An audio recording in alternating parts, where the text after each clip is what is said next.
Hola hermanos, Eh, ¿cómo están? Espero que muy bien, espero que muy bien. Doy gracias como siempre al Señor por sus misericordias y porque nos permite nuevamente estar delante de Él, delante de su palabra.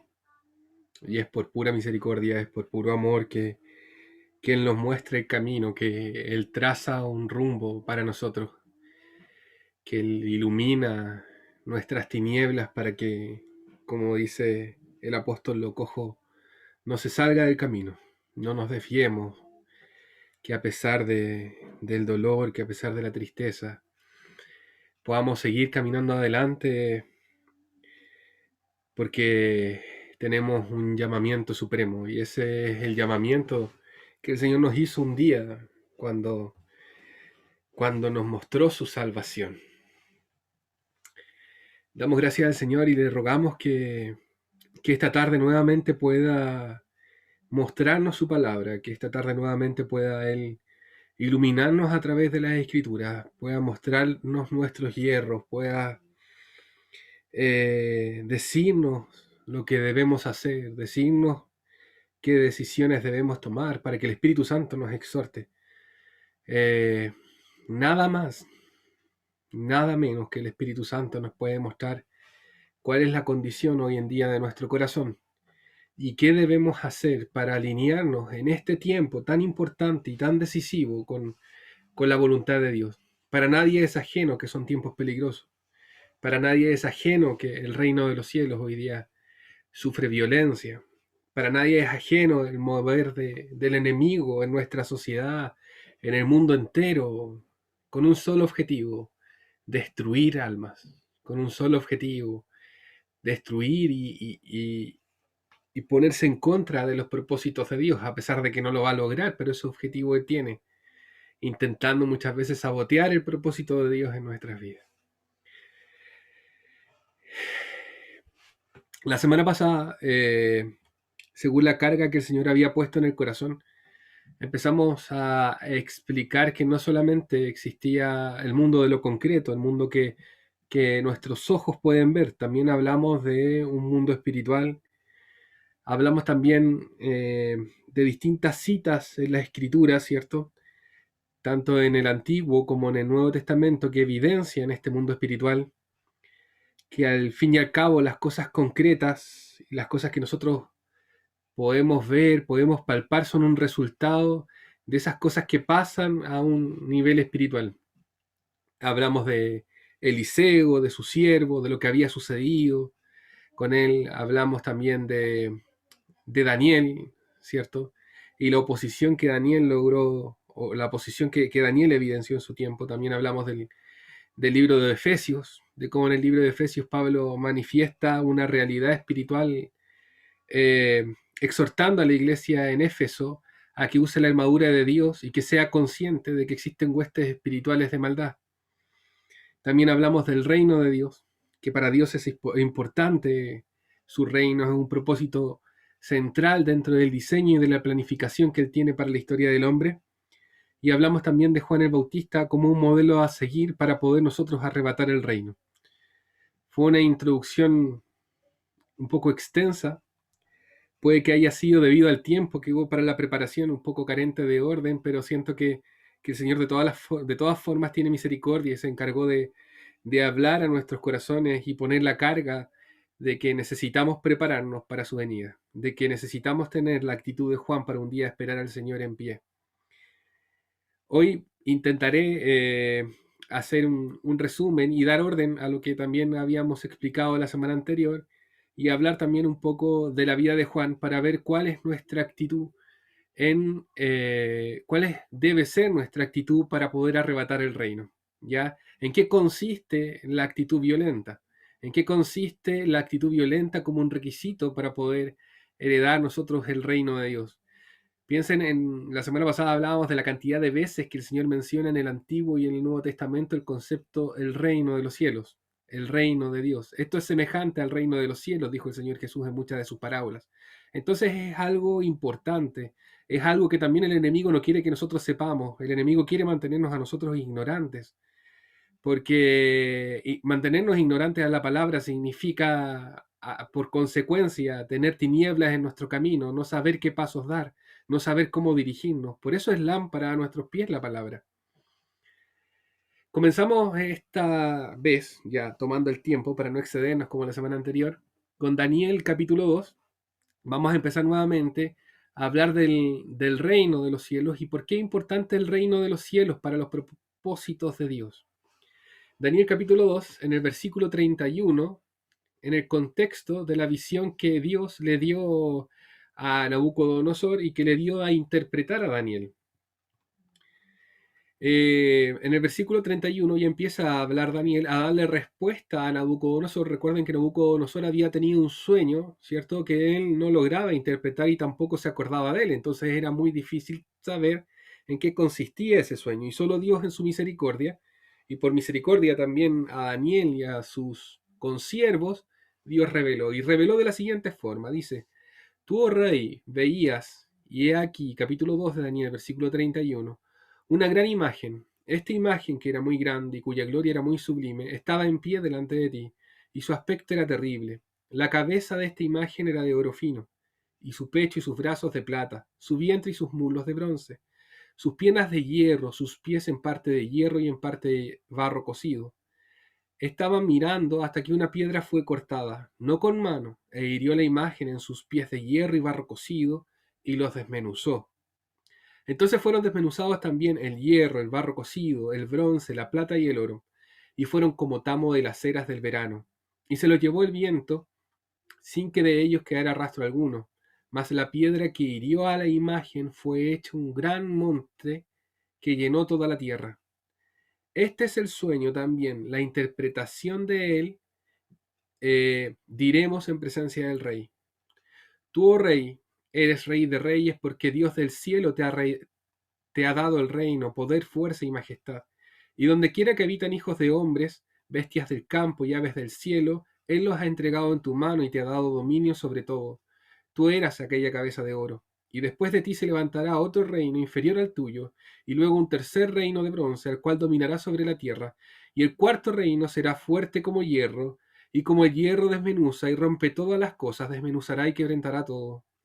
Y lo que viste de los pies y de los dedos, en parte de barro cocido de alfarero y en parte de hierro, será un reino dividido, mas habrá en él algo de fuerza del hierro, así como viste hierro mezclado con barro cocido. Y por ser los dedos de los pies en parte de hierro y en parte de barro cocido, el reino será en parte fuerte y en parte frágil. Así como viste el hierro mezclado con el barro, se mezclarán por medio de alianzas humanas, pero no se unirán el uno con el otro, como el hierro no se mezcla con el barro. Y en los días de estos reyes, el Dios del cielo levantará un reino, el reino de los cielos, que no será jamás destruido, ni será el reino dejado a otro pueblo. Desmenuzará y consumirá a todos estos reinos, pero él permanecerá en pie, pero él permanecerá para siempre, de la manera que viste que del monte fue cortada una piedra, no con mano, la cual desmenuzó el hierro, el bronce, el barro, la plata y el oro. El gran Dios ha mostrado al rey lo que ha de acontecer en el porvenir. Y el sueño es verdadero y fiel es su interpretación. Entonces, la visión más clara, yo creo que de las escrituras con respecto a lo que es el reino de los cielos y cómo este reino se ha de manifestar, está explicada en esta visión que Dios le dio a Nabucodonosor. ¿Qué quiere decir esta visión o qué intenta interpretar esta visión? Que desde los días de Daniel en adelante hasta nuestros días se van a manifestar, y ustedes lo saben, en su mayoría han estudiado esto, distintos reinos en lo político, distintos reyes en esta tierra, en grados de importancia, ¿ya? Partiendo por Nabucodonosor y así sucesivamente hasta llegar a los reinos actuales, hasta llegar hoy día al, a los distintos sistemas de gobierno que gobiernan esta tierra, ¿cierto? Y que estarán antes de la segunda venida del Mesías, antes de la segunda venida de nuestro Señor Jesucristo. No voy a dar mayores detalles porque eso está bien abordado y está bien explicado por distintos hermanos.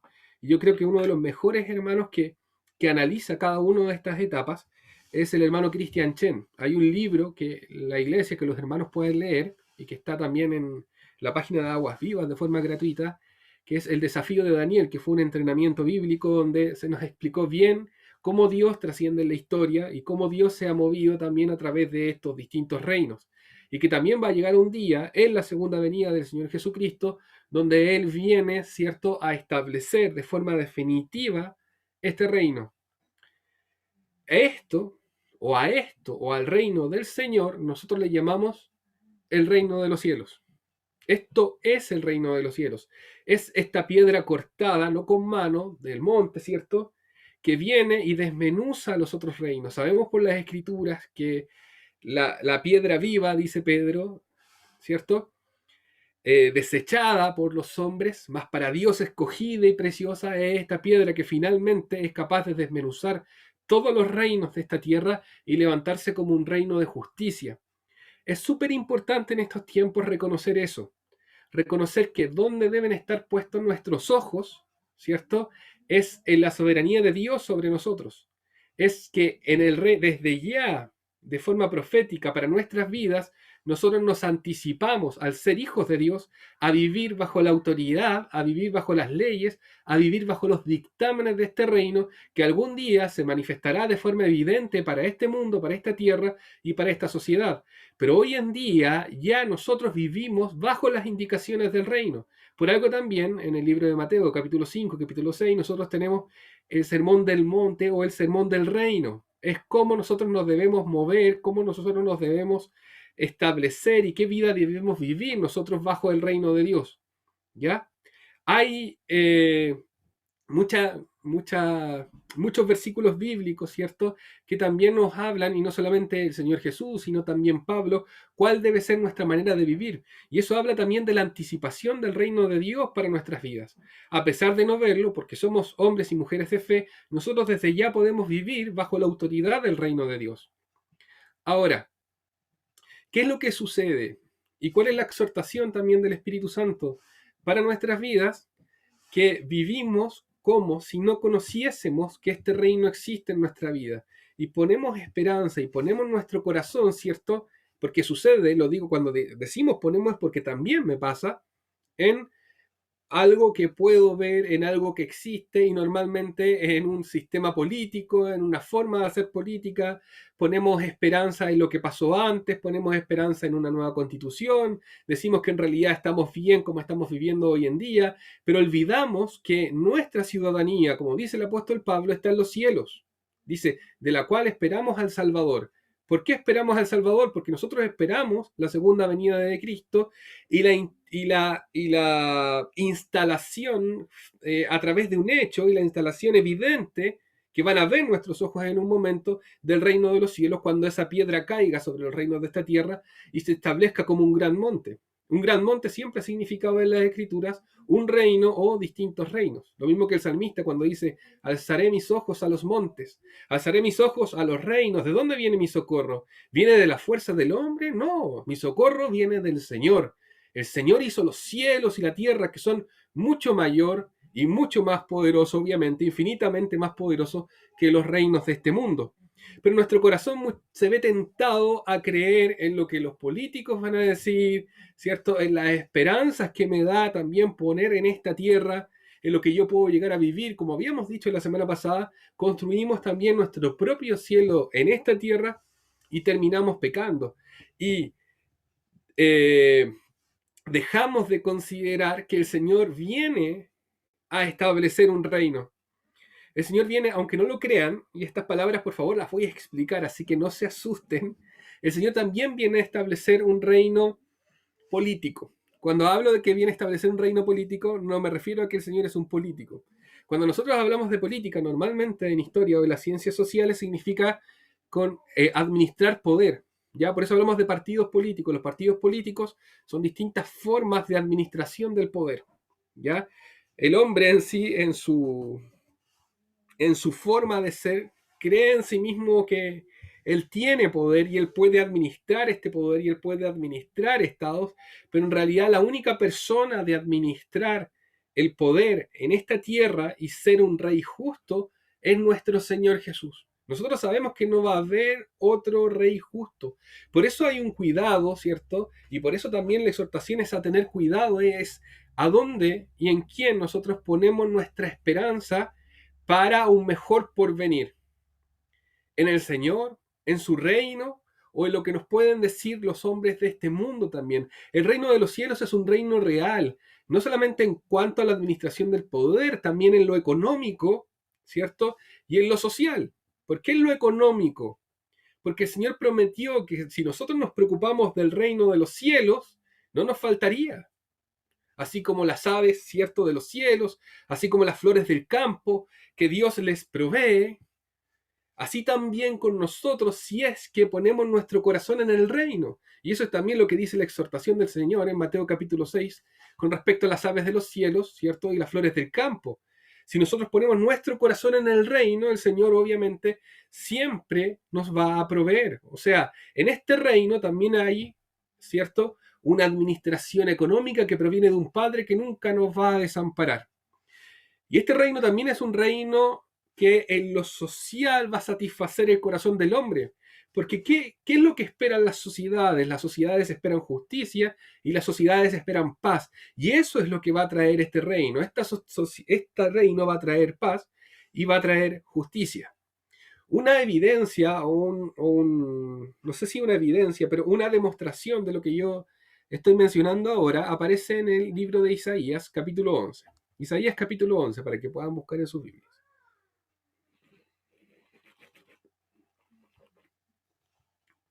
La profecía dice así: del tronco de Isaí brotará un retoño.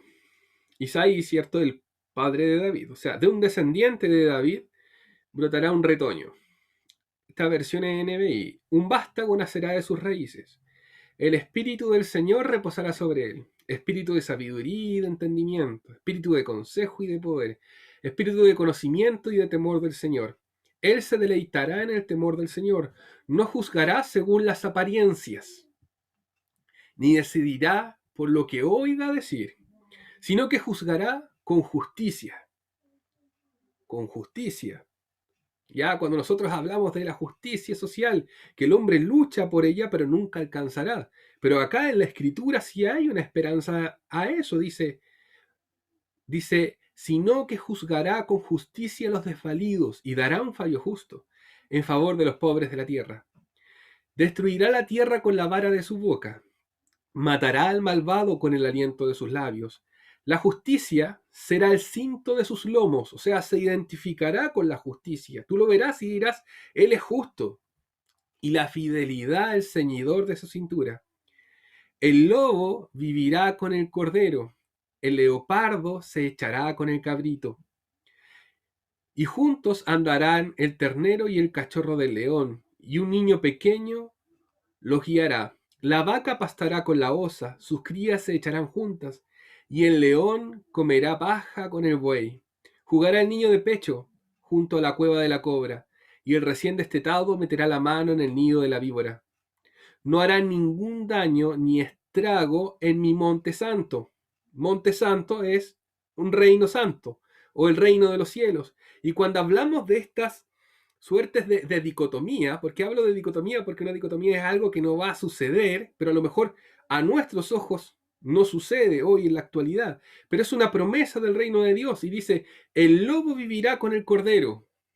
O sea, ya no habrá enemistad entre las criaturas de la tierra, porque el que trajo enemistad a la tierra fue el ser humano al separarse de la voluntad de Dios. Y con esto condenó también, no solo a él, sino también a todas las criaturas de la tierra. Porque la encomienda de Dios para con Adán era administrar toda la tierra. Entonces, cuando él se enemista con Dios, las otras criaturas también se enemistan con Dios y viene una maldición no solamente sobre Adán, sino sobre el resto de la tierra, sobre la creación.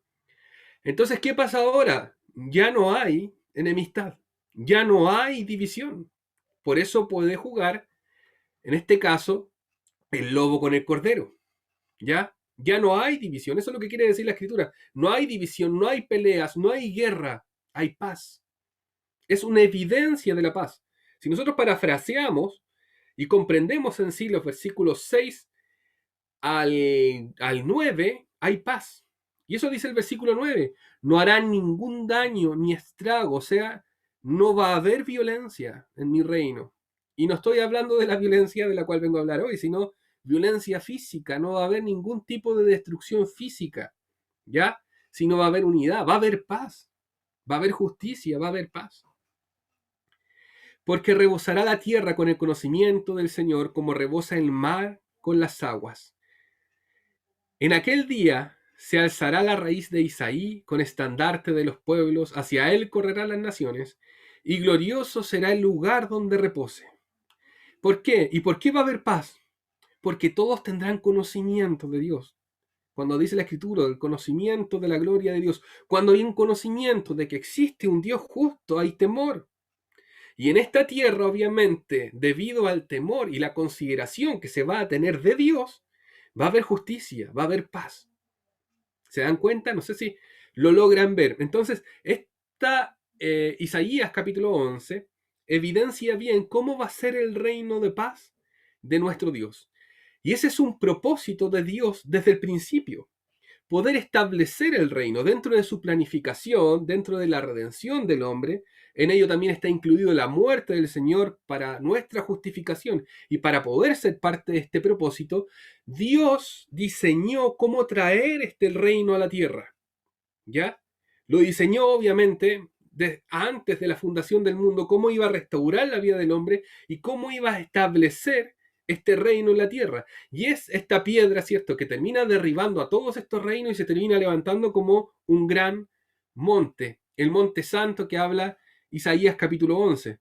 Este reino de justicia, este reino de paz, este reino de equidad con un rey, ¿cierto?, con alguien que tiene el poder, pero es nuestro Señor Jesucristo.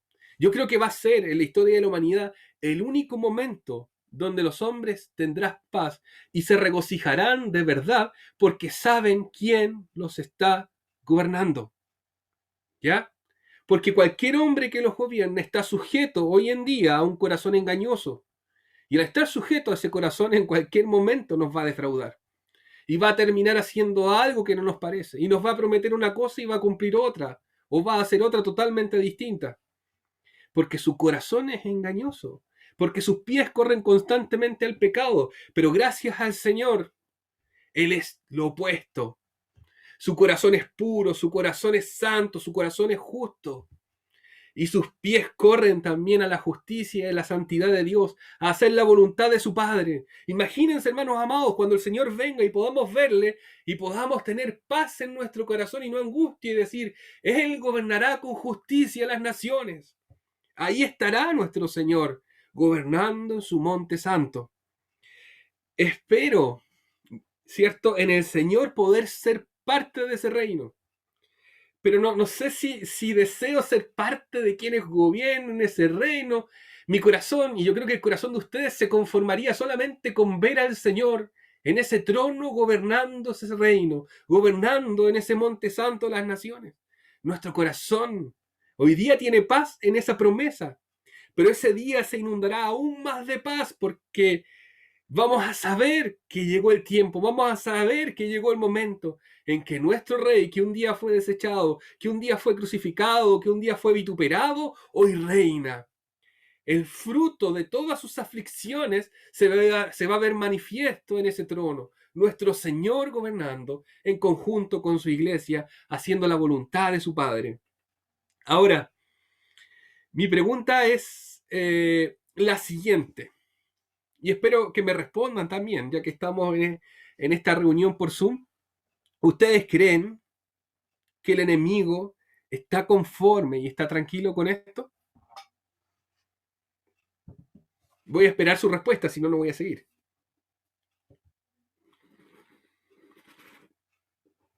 ¿Pueden desmutearse, hermano? O a lo mejor Miguel no pueden desmutearse.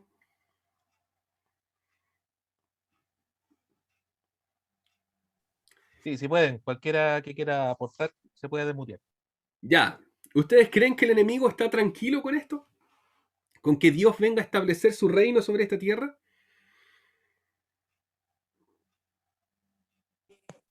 No. No. No. No. Gracias. Yo Para pensé que era mi nada, clase amigo, de para las 8 de nada. la mañana donde mis alumnos son solamente una letra y no responden nada a pesar de que uno les pide que aporten o que respondan en realidad. Aquí No, hablamos. no está tranquilo con esto. No está tranquilo para nada con esto. Y como decía ¿cierto? Al principio de la predicación, Satanás Como dice un salmo. ha levantado una planificación. Así como Dios se planifica, Satanás también se planifica y nosotros no podemos ser inconscientes a esa realidad espiritual. Ha levantado toda una planificación, ha levantado toda una estrategia para que esto no suceda. Pero así como escuchaba un hermano, no me acuerdo a quién escuché o leí, pero lo voy a repetir, nosotros, yo creo que somos en sí, la fe cristiana es la única religión que te dice realmente cuál es el fin de esto. O si nuestra vida o si nuestra fe cristiana fuese una película, nosotros sabemos lo que va a suceder al final de esta película o al final de este camino. Y esa es una seguridad, porque Dios nos ha dicho que Él aplastará en breve a Satanás bajo nuestros pies, que esta piedra caería sobre estos reinos políticos, sobre estos reinos de este mundo, destruiría y se levantaría como un gran reino. Nosotros sabemos qué va a suceder. Aquí nadie puede negar que el Señor ya venció en la cruz y que el Señor va a aplastar a Satanás bajo sus pies. Satanás sabe que eso va a suceder, pero Satanás es testarudo. Y como este testarudo se va a oponer y se va a ir en contra de los propósitos de Dios. ¿Y cómo va a hacer eso Satanás? Satanás lo va a hacer a través de sus huestes espirituales de maldad, que en gran parte, ¿cierto?, son estos ángeles caídos que están a su servicio, ¿ya? Y también estos demonios y espíritus malignos que también están a su servicio. ¿Y cuál es el objetivo de estas huestes y de estos espíritus malignos? Boicotear o sabotear el propósito de Dios. ¿Y cuál es el propósito de Dios? Establecer su reino en esta tierra. Dios ya vino a establecer su reino en esta tierra. El reino de los dioses, el reino de los cielos, ya se estableció sobre esta tierra. Pero el reino de los cielos es hoy día una realidad para la iglesia, pero no es una realidad para el mundo. Entonces, hay un paso o hay una cronología, ¿cierto? Hay un camino que pasar entre que el reino de los cielos sea una realidad para la iglesia y que el reino de los cielos se transforme en una realidad para el mundo entero. Y en medio de eso está Satanás. ¿Y qué intenta hacer Satanás? Boicotear los propósitos de Dios. Entonces, por eso Pablo decía, hermanos, no quiero que ignoréis. Pablo decía eso, hermanos, no quiero que ignoréis. ¿Y con qué objetivo? Con que nosotros, ¿cierto?, no nos desviemos y no dejemos de ver el reino de los cielos y no nos acostumbremos a vivir como si esta vida fuese lo único que nosotros vamos a vivir. Porque eso significaría tener ceguera, eso significaría apartarnos de los caminos de Dios y empezar a vivir una vida de pecado. Entonces Pablo sabía eso y exhorta a la iglesia en Éfeso, y acá está el mismo texto, pero un poquito más reducido, que hablamos la semana pasada. Efesios capítulo 6, versículo 12 dice, porque no tenemos lucha contra sangre y carne, sino contra principados, contra potestades, contra gobernadores de las tinieblas de este siglo, contra huestes espirituales de maldad en las regiones celestes. Existe una realidad espiritual que se manifiesta en el libro de Efesios, ¿cierto? Que habla en sí, que es la estrategia, es el ejército de Satanás que busca que el reino de los cielos no se establezca sobre este mundo. El reino de los cielos para nosotros es una realidad, porque empezamos a vivir, y eso es lo que Dios nos exhorta, empezamos a vivir bajo la soberanía de Dios, bajo sus leyes, bajo sus estatutos, bajo su guianza. El Espíritu Santo dice, y el Señor les dice a sus discípulos, los guiará a toda verdad y a toda justicia. Eso es vivir bajo los estatutos y bajo la ley de Dios, ¿ya? Vivir verdaderamente bajo la ley de Dios es como el Espíritu Santo nos muestra lo que está bien y cómo el Señor Jesucristo nos capacita para poder obedecer a lo que Dios nos demanda. Porque si no terminaríamos como los hombres del Antiguo Testamento, que no tenían esa capacitación del Espíritu para poder obedecer a las normas que Dios les había dado. Pero el reino de los cielos, como les había dicho anteriormente, vino a sembrarse en nuestros corazones y es como esa semilla de mostaza que habla Mateo capítulo 13, versículo 31, donde dice, Otra parábola les refirió diciendo: el reino de los cielos es semejante a la semilla de mostaza que un hombre tomó y sembró en su campo, el cual a la verdad es la más pequeña de todas las semillas, pero cuando ha crecido es la mayor de las hortalizas y se hace árbol, de tal manera que vienen las aves del cielo y hacen sus nidos en sus ramas. Entonces, ¿es como una semilla de mostaza? Sí, es una realidad para nosotros, pero es una semilla que tiene que crecer. ¿Y qué es lo que Satanás no quiere que se concrete? Este crecimiento, porque empieza a crecer en la iglesia, vivimos bajo, podríamos decir, la soberanía del reino de los cielos, eso nos da crecimiento, el carácter de Cristo se va manifestando en nosotros, pero Satanás sabe que nosotros somos como un reloj en las manos de Dios. Cuando se empieza a manifestar el carácter de Cristo en nosotros, en la iglesia, y empieza a pasar el tiempo, queda poco tiempo para Él. Por eso es su afán de querer destruirnos. Por eso pone huestes espirituales y espíritus malignos para que estén en contra nuestra. ¿Y qué quiere Dios? Que no desconozcamos esto. Hermano, no quiero que desconozcáis estas cosas, decía Pablo. ¿Se dan cuenta? Entonces, ahí está en orden el reino de los cielos, ¿cierto? Y este mundo espiritual que se opone para que se haga la voluntad de Dios. Las huestes espirituales de maldad se oponen al establecimiento del reino de los cielos. Ellas, y esto es importante también conocerlo, ellas controlan los distintos reinos políticos de este mundo, ¿ya? Ellas controlan los distintos reinos políticos de este mundo, cómo se establecen las presidencias, muchas veces las leyes que se hacen, es porque las huestes espirituales de maldad están sobre cada uno de los países hasta a través de distintos reinos, como lo dice el libro de Daniel, ¿cierto? Daniel capítulo 10, versículo 13 dice: mas el príncipe del reino de Persia se me opuso durante 21 días.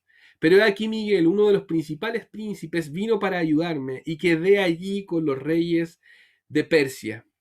He venido para hacerte saber lo que ha de venir a tu pueblo en los postreros días, porque la visión es para esos días. Eso dice la Escritura. Ahora, ¿por qué, cierto, viene este mensajero y viene este ángel a Daniel? Porque el príncipe de Persia se le opone. ¿Y por qué se le opone a este mensajero? ¿Por qué se le opone a este ángel?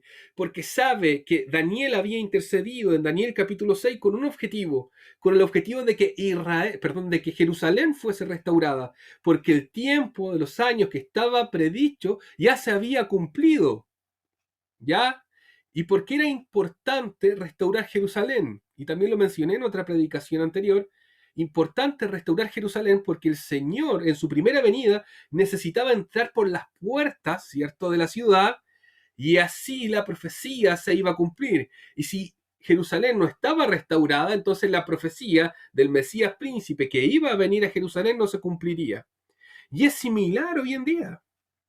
¿Por qué digo que es similar? Porque así como en la primera venida del Señor, estas huestes espirituales se oponían a los ángeles de Dios para que la voluntad de Dios se hiciese, así hoy en día estas huestes se oponen para que la voluntad de Dios se haga y el Señor venga en su segunda venida a establecer su reino. ¿Nos damos cuenta de estas realidades, amados hermanos? ¿Ya? Estas realidades en sí nos hacen conscientes, ¿ya? Y yo creo que ese es el propósito y el objetivo de Dios. Sacudirnos y decirnos: oye, vengo en breve y mi galardón conmigo. ¿Ya? ¿Dónde? ¿A qué reino? ¿A qué soberanía tú te has sometido? O sea, ¿quién ejerce poder sobre tu vida? Y como decía la semana pasada, autoexaminémonos. ¿Qué ejerce poder sobre nuestras vidas? Nuestro proyecto familiar, nuestro trabajo, ¿cierto? Nuestros amigos, nuestras distracciones. ¿Qué ejerce? ¿Qué nos manda? ¿Qué nos mueve? ¿Se dan cuenta? Entonces la respuesta del Señor es exhortarnos para abrir nuestros ojos a esta realidad. Si nosotros no logramos ver esto, amados hermanos, y este es como un punto delicado, si nosotros no logramos ver esto es porque somos igual que el siervo de Eliseo. Somos exactamente igual que el siervo de Eliseo, que no logra, ¿cierto?, ver lo que está sobre su cabeza, no logra ver el reino de los cielos, no logra ver el ejército del Dios viviente, no logra ver todo lo que está a disposición para él en momentos de necesidad. Y van a llegar momentos de necesidad, y van a llegar momentos de angustia para nuestra alma. Aún más grande puede ser que los que nos toca vivir hoy en día. ¿Y qué es lo único que nos dará paz? la visión espiritual. La visión de que vendrá un rey a establecer su reino sobre esta tierra y a juzgar con justicia y a traer paz. Eso es lo único que nos va a dar paz. Pero ¿cuál es el objetivo del enemigo? El objetivo del enemigo es hacernos ciegos al reino de Dios. Porque si nos hace ciegos al reino de Dios, probablemente perdamos la oportunidad de participar en ese reino. Aunque él cree, ¿cierto? Inocentemente voy a decir que el Señor no va a poder establecer su reino si es que él logra este objetivo, pero no va a ser así. Si nosotros no nos disponemos al reino de Dios, el Señor va a tomar a otra persona y la va a poner en el camino, a hacer el trabajo que nosotros debíamos hacer. Entonces, ¿cuál es la exhortación de amor? Participemos de este reino. Vivamos la vida que el Señor quiere que vivamos en esta tierra para ser merecedores de este reino, para estar aptos para las bodas del Cordero, para poder ver ese momento maravilloso donde el Señor se siente sobre los reinos de esta tierra y establezca justicia. Imagínense que históricamente esa siempre ha sido la necesidad del hombre. La justicia, un rey, un gobernador, un presidente justo, pero nunca lo va a encontrar porque los reinos de esta tierra están bajo el maligno. Él es el príncipe de este mundo, pero no es el rey de esta tierra, pero no es el rey ni el señor de esta iglesia. ¿Nos damos cuenta? Entonces necesitamos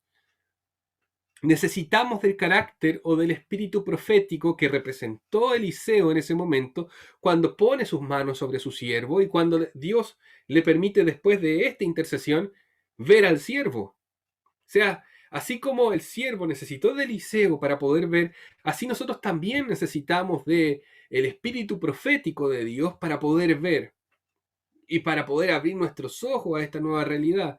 Por eso el Señor a la iglesia en la Odisea, ¿cierto? Le dice, compra colirio para ver. Compra colirio para ver. La iglesia en la Odisea representa en sí la iglesia, gran parte de la cristiandad de este tiempo. No puedo decir que toda la cristiandad, porque hay hermanos que sufren, hay hermanos que se niegan, hay hermanos que en Medio Oriente están entregando su vida por Cristo, pero gran parte de la cristiandad, sobre todo occidental, no, está ciega. Está ciega. ¿Y cuál es la exhortación profética? Compra colirio, compra aceite para poder ver. Esa es la exhortación de parte de Dios. ¿Ya? ¿Y por qué hablo de profético? ¿Cuál es el carácter, el gran carácter que tiene el profeta? Decir la verdad, a pesar del dolor que esta traiga. Entonces, espero y anhelo en Dios que Él nos pueda decir la verdad, que Él en nuestra intimidad nos pueda decir las cosas que nosotros debemos cortar, las alianzas que debemos cortar para, obviamente, rectificar el camino y empezar a vivir conforme a la voluntad de Dios y volver a anhelar el reino de los cielos. Y como decía Pablo a Timoteo, poder avivar el fuego del Espíritu Santo y empezar a vivir como un hombre espiritual o una mujer espiritual, como un peregrino, retomar el peregrinaje en la gran encomienda de Dios para este tiempo. Y en torno a lo mismo, en torno a que necesitamos, ¿cierto?, el espíritu profético o el carácter de un profeta para poder heredar el reino de los cielos. Y como decía el Señor también, los violentos arrebatan el reino de los cielos. Cuando el Señor habla de la violencia, ¿cierto?, no habla de una violencia física, eso lo sabemos, ¿cierto?, porque el Señor ha venido a traer paz, el Señor era manso, no habla de una violencia física. Habla de una violencia con nosotros mismos.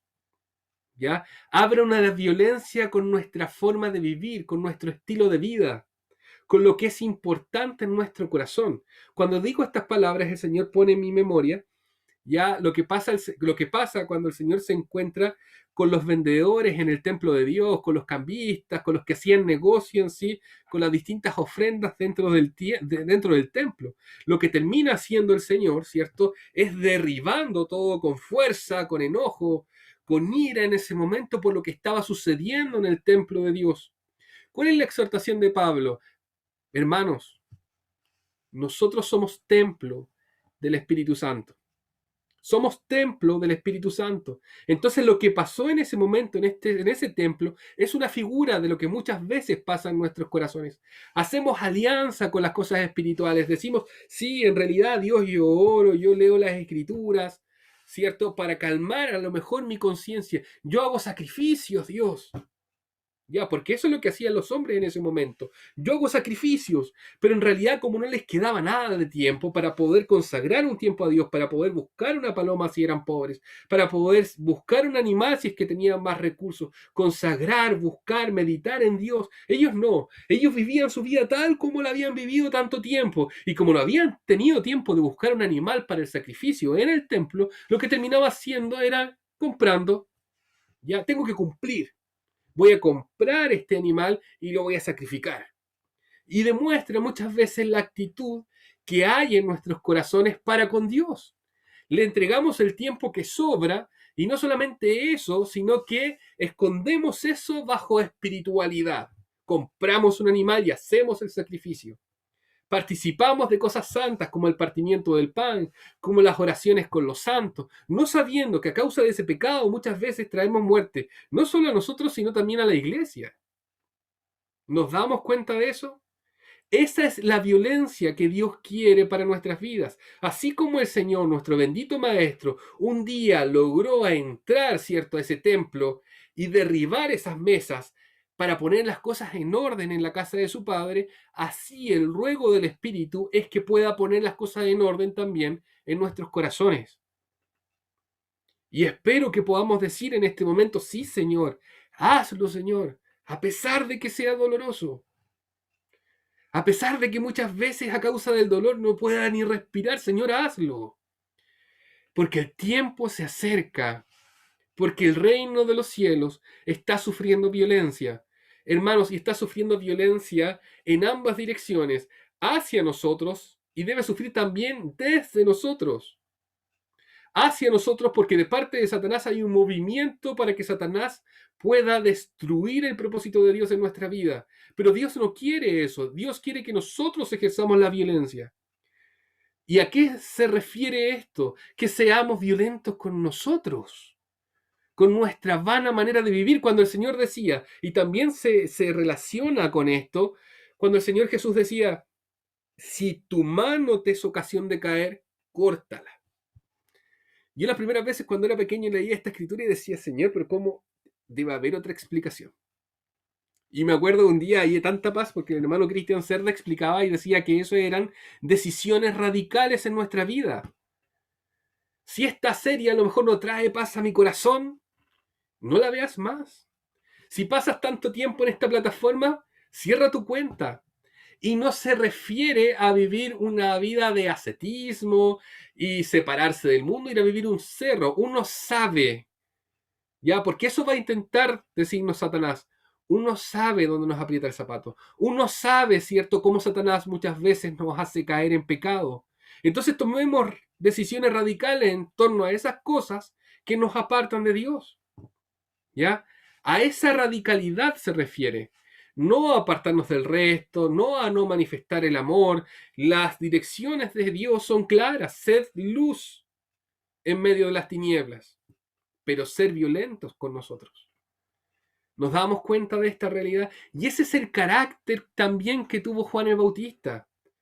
Juan el Bautista durante toda su vida fue violento. Dice la Escritura que no hubo hombre más grande que Juan, a pesar del error que cometió cuando él estuvo estando en la cárcel. Pero no hubo, según las palabras del Señor, hombre más grande que Juan, porque reconoció esta realidad espiritual. La reconoció y vivió conforme a esa realidad espiritual.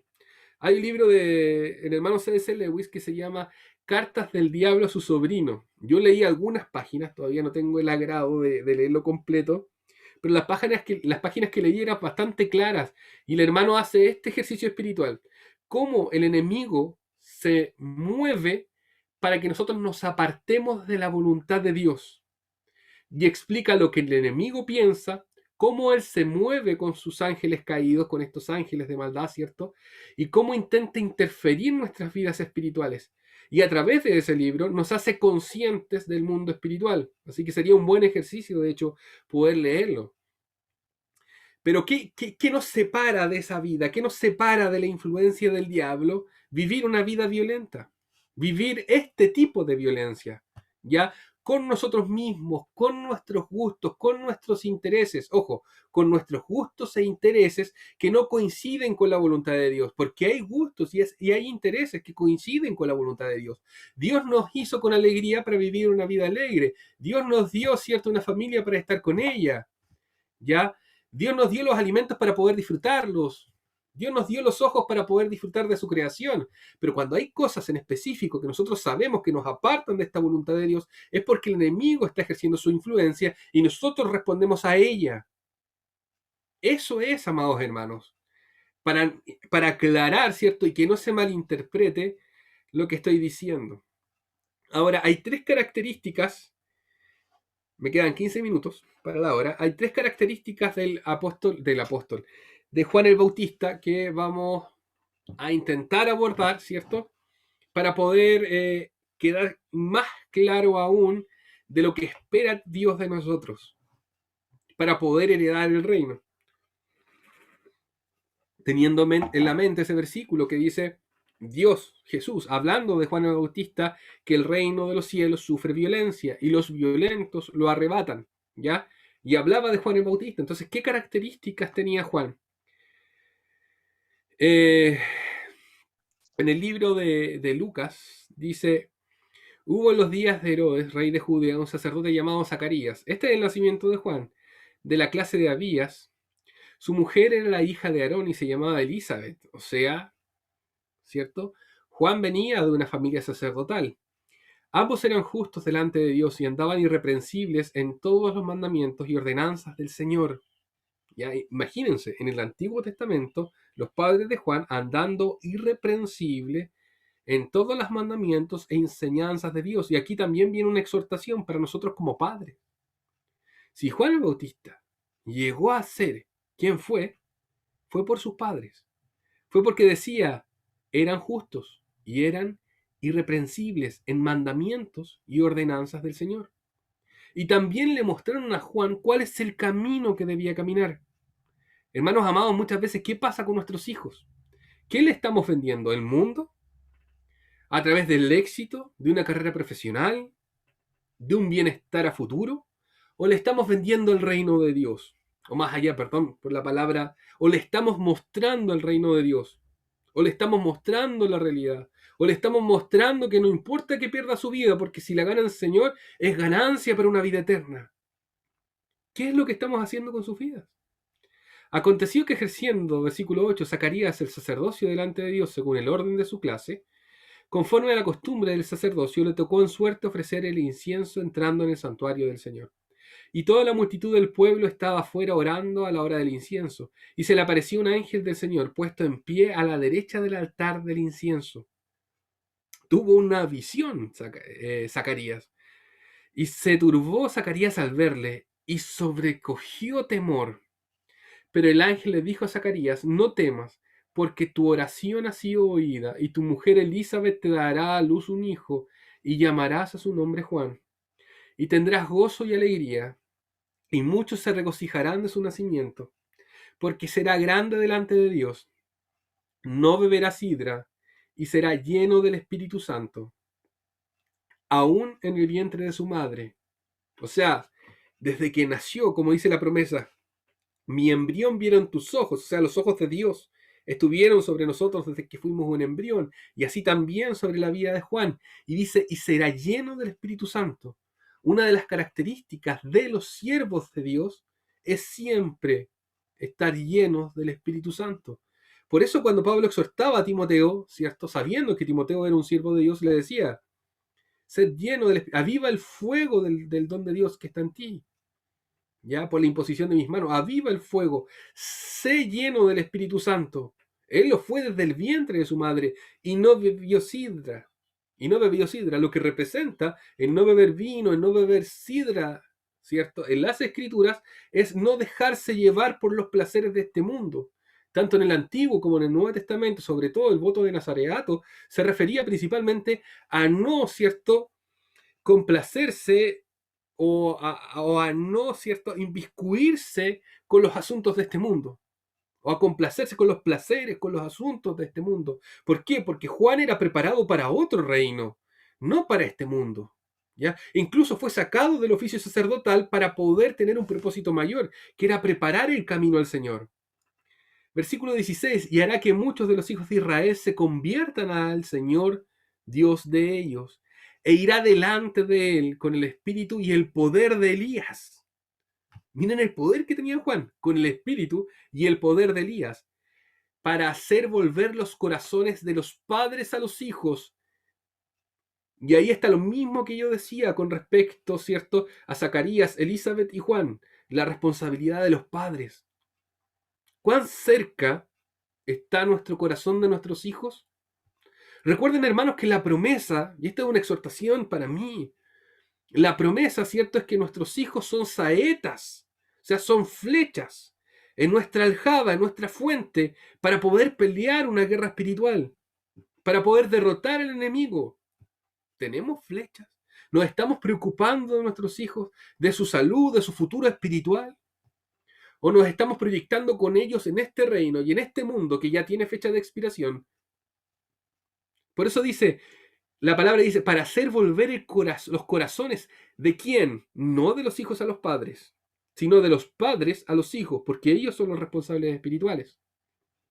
Y de los rebeldes a la prudencia de los justos, para preparar al Señor un pueblo bien dispuesto. Ahí está esa maravillosa profecía que también tiene que ver con nosotros. Un pueblo, el pueblo de Dios, su iglesia. Él iba a preparar el camino para que el Señor comenzase su ministerio y con esto establecer un pueblo, establecer a la iglesia. Pero Él lo iba a preparar manifestando la verdad.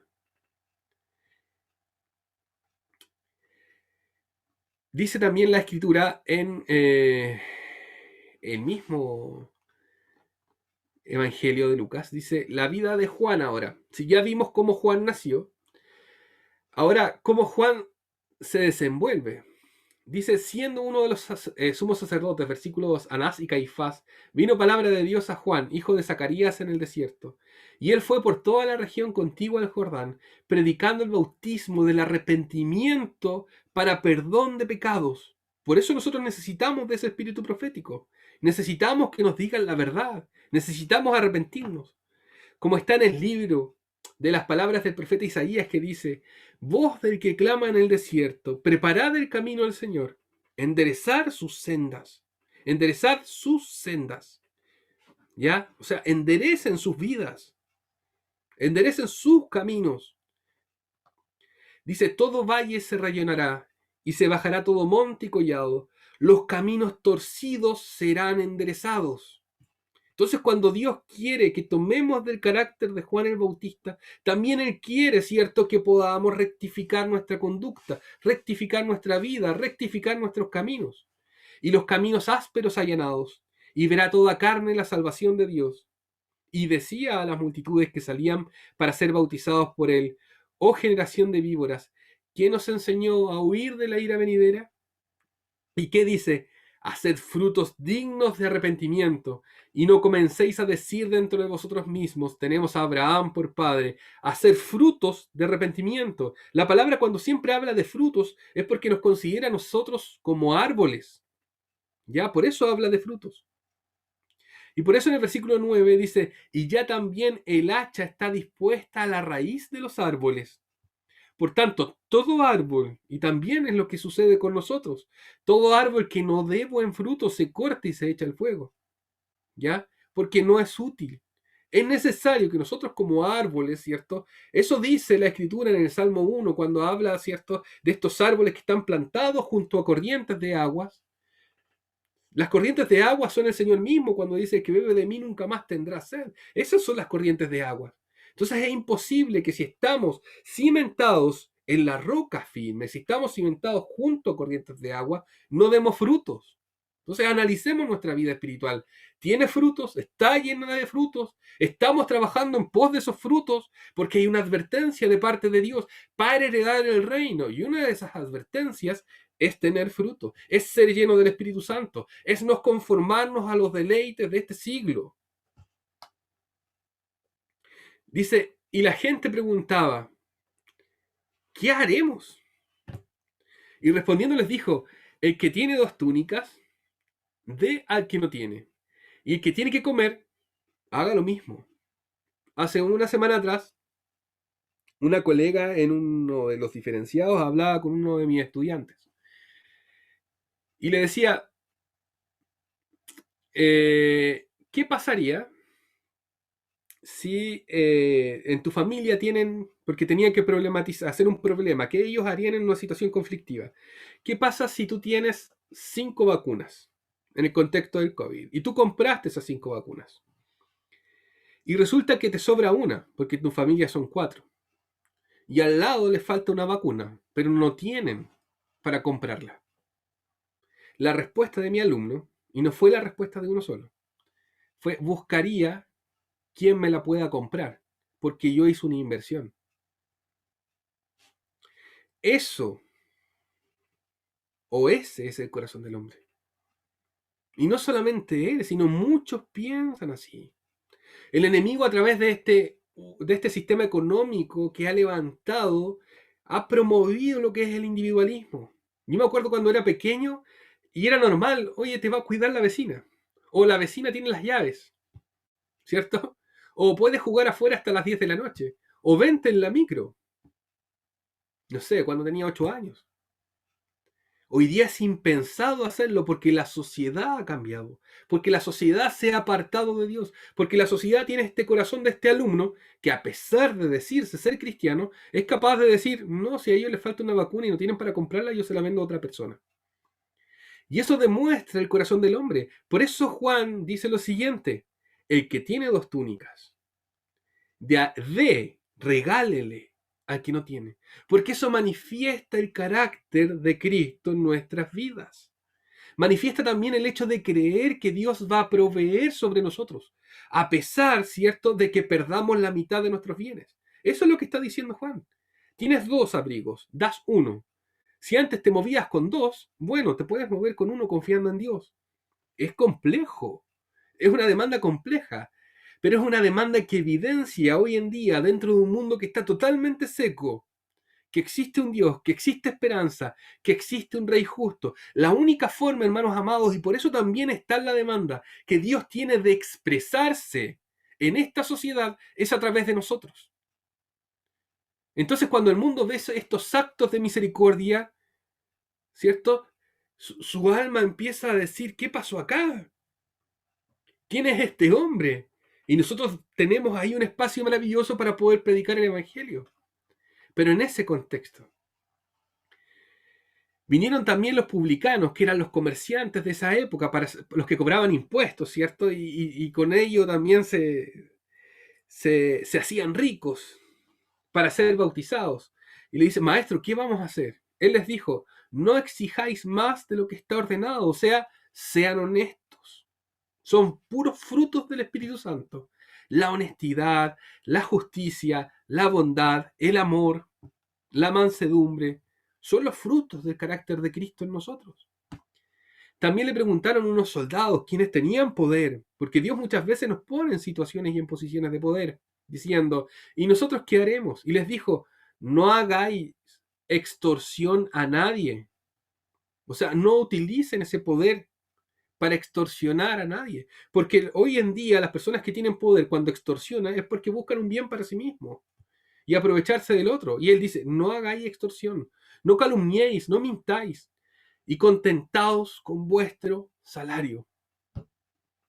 Contentados con vuestro salario. No busquen sacar provecho de las personas que son más débiles, porque, ojo, también hay una maldición en contra de eso. Dice, como el pueblo estaba en expectativa, preguntándose todos en sus corazones si acaso Juan sería el Cristo, respondió Juan diciendo, yo a la verdad os bautizo en agua, pero viene uno más poderoso que yo, de quien no soy digno de desatar la correa de su calzado. Él os bautizará en Espíritu Santo y fuego. Y hoy día nosotros podemos dar el mismo mensaje. Oye, esto que yo hice no proviene de mí, Si yo empiezo a manifestar el carácter de Cristo, esto no proviene de mí.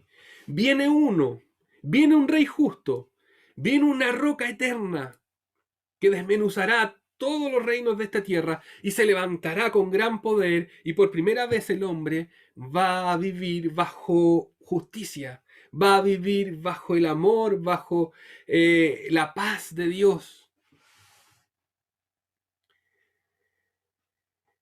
En Mateo capítulo 11, y con esto estamos finalizando, y agradeciendo también la paciencia, dice Mateo capítulo 11, versículo 11, cuando ya Juan había bautizado al Señor Jesucristo, ¿cierto? Y cuando Juan había sido, ¿cierto?, encarcelado por Herodes. Dice, mientras ellos se iban, comenzó Jesús a decir de Juan a la gente. Porque ¿qué esperaban? En Mateo capítulo 11, si yo leo todo el capítulo 11, Juan envía a sus discípulos a preguntarle a Jesús si era el Mesías que había de venir, porque dudó en su corazón. Entonces, ¿qué esperaban? No sé si los discípulos, pero sí el resto de las personas, era que el Señor hablara mal de Juan. Pero no sabían que se estaban enfrentando al Señor. El Señor, aparte de ser el Señor, era el primo de Juan. Él admiraba a Juan por cómo Juan, a pesar de ser un israelita más, decidió vivir una vida de santidad. Él lo amaba. Entonces no tenía palabras de reprimenda para Juan. Y dice, mientras ellos se iban, y voy a intentar darle un poco de contexto a estas palabras, comenzó Jesús a decir de Juan a la gente, ¿qué salisteis a ver al desierto? Mateo capítulo 11, versículo 7. ¿Qué salisteis a ver al desierto? ¿Una caña sacudida por el viento? ¿O qué salisteis a ver a un hombre cubierto de vestiduras delicadas? He aquí que los que llevan vestiduras delicadas en la casa de los reyes están. Entonces acá hay tres características especiales de la vida de Juan. Primero, él decide vivir en el desierto. Así como cuando Dios envía a Elías al desierto para ser tratado. Así como cuando Dios envía al pueblo de Israel durante 40 años para que su corazón sea tratado durante estas 40 jornadas y manifieste el carácter de Dios. Juan se expuso a los tratos de Dios a la hora de vivir en el desierto. Y para Dios y para Jesús eso era algo de mucho valor. Los hombres vivían en la ciudad, porque ¿qué representan las ciudades? Las ciudades representan bienestar. Si usted está en la ciudad, si yo estoy en la ciudad, es porque tengo luz, tengo internet, tengo agua, ¿cierto? Tengo todo eso, lo que tiene la ciudad, tengo donde ir a comprar. Y en ese tiempo sucedía lo mismo si yo vivía en la ciudad. Obviamente no estaba la luz y no estaba el internet, pero vivía con más personas, podía comerciar, podía hacer muebles, etcétera. ¿Ya? Cuando las personas emigran a la ciudad es para tener un mayor bienestar. Pero ¿qué hace Juan? Juan se separa de ese bienestar porque él sabía cuál era el objetivo en la tierra. Si nosotros entendemos y logramos ver el objetivo por el cual estamos en la tierra para poder alcanzar y heredar el reino de Dios, entonces los tratos van a ser parte de nuestra vida, pero no nos van a terminar destruyendo porque es como el Señor nos toma para formar su carácter. Y así vivió Juan en el desierto. Dice, o una caña sacudida por el viento. ¿Y a qué también se refería el Señor? A lo que estaba viviendo Juan en ese momento, que era un momento de angustia terrible. El hombre más poderoso de ese lugar lo había tomado para asesinarlo. Entonces, ¿ustedes de qué se gustan? Le dice el Señor. ¿De esta caña, de este hombre que es sacudido por el viento? ¿O qué saléis? ¿Y por qué digo que hablo de Juan? Porque el versículo 8 lo confirma. ¿O qué salieron a ver? ¿A un hombre cubierto de vestiduras delicadas? Le dice el Señor. ¿Ya? Porque Juan no estaba, y en esto no sé si ironiza un poco, pero Juan no estaba cubierto de vestiduras delicadas. Juan estaba cubierto de un vestido que se hacía y se tejía con piel de camello. ¿Ya?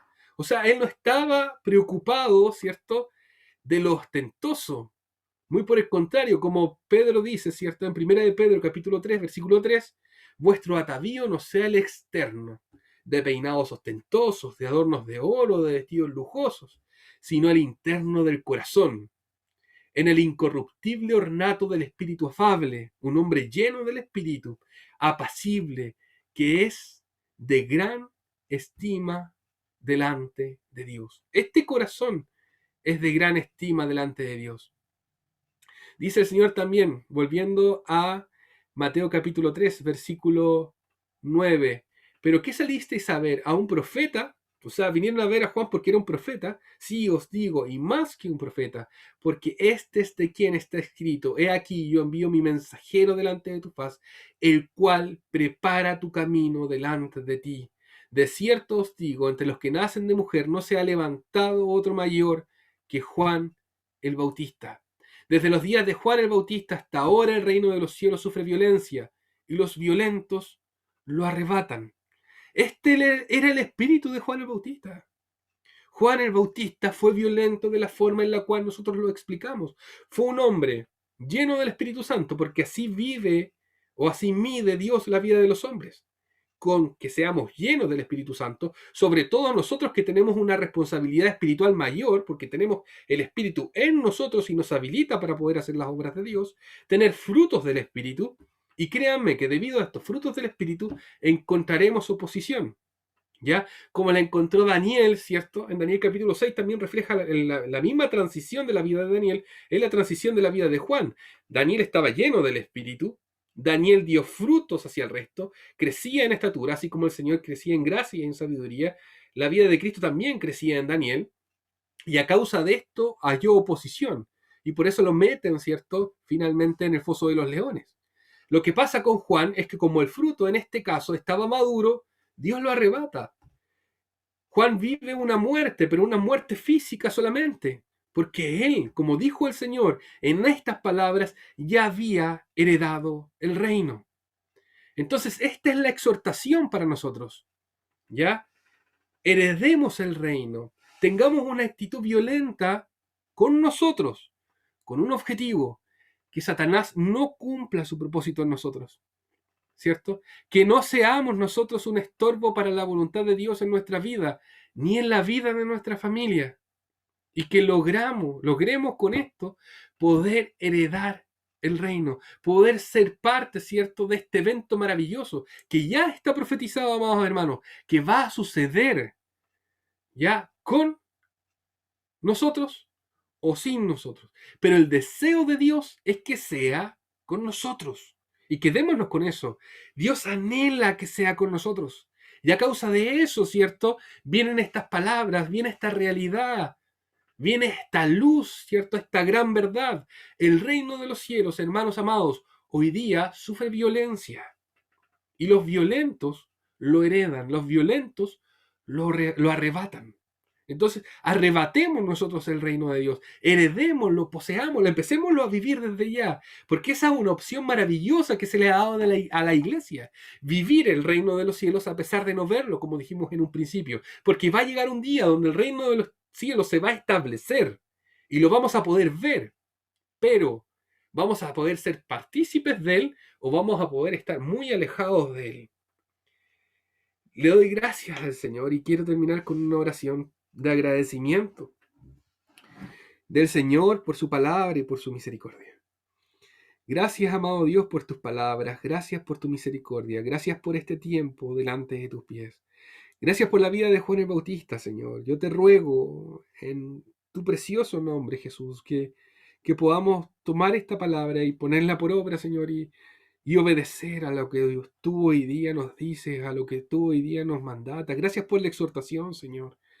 Gracias porque nos podrías dejar, Señor, y que nosotros hiciésemos lo que quisiéramos hacer, Señor, pero en eso perderíamos, Señor, nuestra vida. Por eso te ruego, Señor, que estas palabras que tú pusiste en nuestro corazón puedan llevar muchos frutos, Señor. En el nombre de Jesús. Amén.